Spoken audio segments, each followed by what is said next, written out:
Hey y'all, where y'all been? Another impromptu. Don't forget to thumbs up the video and subscribe to the channel. Listen, this is like just thinking out loud. So we're still on this theme of operating from our purpose, right? Let me just tell you a little bit of my spew, what was just going on inside of my mind and what I see out in the world and what I've seen within myself as well, okay? Out in the world and within myself, right? On experiences of how people have the drive, where did it come from in developing their purpose, and some people don't. Okay.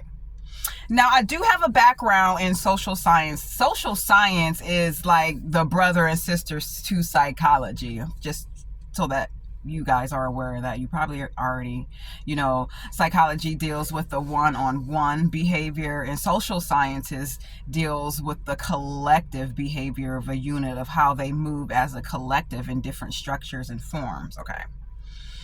So I just want to put that out there, all right? So a lot of my basis comes from both the holistic and it comes both from social sciences, okay? It can come from spiritual, or it can just be right full-blown reality and balance. So I want to talk a little bit about why some aren't able to really get and stay on their purpose, right? Because they are blockages, right, within the aura. There are blockages within the aura. There are blockages within the aura, right? It could be stemming from fear is the number one thing. And I see that people talk about how fear is a huge blockage, but what I don't hear is that this fear has been stemming from childhood development. Okay, I said it. I'm not a psychologist or anything. I'm not I don't deal with the mind when it comes to like psychiatry of any of that. But what I've seen and what I observe from outside and within, that our purpose are hard to grasp on when we have blockages, okay? One of the huge blockages that's withholding us from our purpose is acts of fear, actions of fear that has not been unraveled and unpacked, okay, from early childhood. Now, I'm going to use myself as an example because, why not, right? Man, all I know is like the certain form of entity has always been there within my household, has always been there. Like it is a true entity, like a force, right? A very, very, very low vibrational force, right? That has moved in and weaved in through lots of my family members, but the one is the guardian that I was brought up with, okay? No names to be said, whatever, is the guardian that I was brought up with, okay?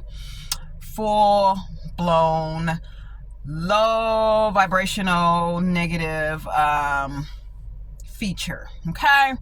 Where me and my brother, we couldn't walk in the house. We basically had to tiptoe around this individual, like literally cannot walk naturally, normally, cannot talk naturally, normally, okay, without disturbing this individual at any point in time, at any point of day. It was as if they did not want us to be there, and that is what it was wholeheartedly. We were always on their nerves, right? But all we were doing was just being kids. Talking, walking, just walking across the floor will like activate this individual, right? So we learn how to cater our behavior, right, in our environment to please this person, which you can never please a person like that at all, right? Because they have this huge, thing that's going on. I'm not going to get into the background of that person, but there's a lot going on, and the one thing is control, right? And they knew that they can control us with fear. Therefore, running around, having friends over, doing all that, like what some kids do, like can be more social, can talk, have normal conversation in our own home. Basically, our home wasn't our home. It was almost like a prison in a way, where we weren't activated as children, we were activated as inmates, okay? Now, let me tell you how that form and function can follow you in an environment. I can write so much about it. and about this topic on how when that particular energy, right, that does not get unpacked in your adult years and it's still there, solidified and captured in your early childhood development, that energy follows you. It follows you because in your early childhood development, it is only natural for you to want to be a child and for adults to stifle the very instance of kids laughing and joking and having fun. It puts a blockage in the aura of the child and his fear. Oh, I can't operate. Oh, I can't do this. Oh, I can't go here. Oh, I can't go in the refrigerator. Oh, I can't go, upstairs. I can't go downstairs. It was like a lot of weird stuff. They knew that fear would control it. Okay. Spin the block many times. When I first got into my spirituality, fine and dandy, it was good, wonderful.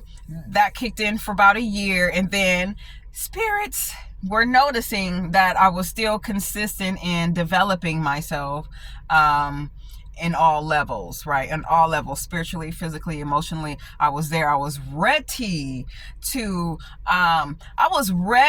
get over so many traumas, but I was ready to talk about so many different traumas as well. It was so many different layers of trauma, right?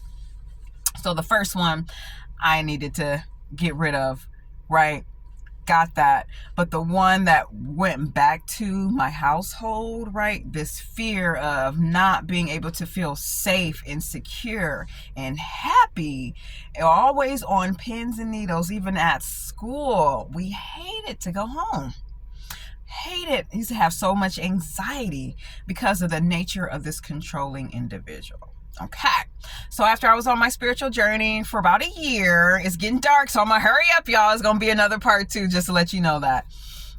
So when I was on my journey for about a year, great, boom, all of a sudden spirit started recognizing me, and all of a sudden there's a problem with me, with everything that I did in an environment, in my own place, in my home.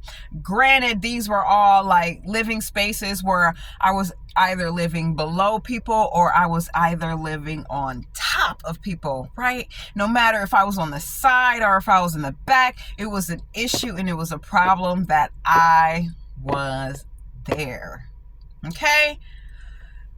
I'm going to get to the rest of it in the next video, y'all. But I hope you guys are really following me when I'm referring to when you are really on your purpose, when you are really establishing yourself over and over, true and true again. And if there are blockages, especially in fear, those blockages will follow you through until it is addressed, you guys.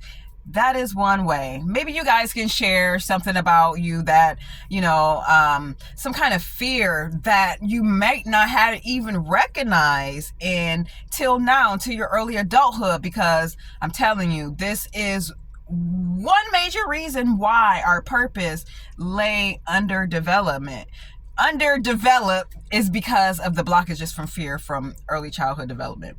Okay? Now mine's is layered, but I'm in full awareness where I could see, like in my environment, that entity, that energy had followed me, okay, from place to place to place to place. And we'll talk about that soon. Leave me a comment. Let me know what you think about this video. Bye. Stay on your purpose, though, no matter what. Stay on your purpose. Stay on your divine, infinite purpose. Do not stop, y'all. No matter what, don't stop.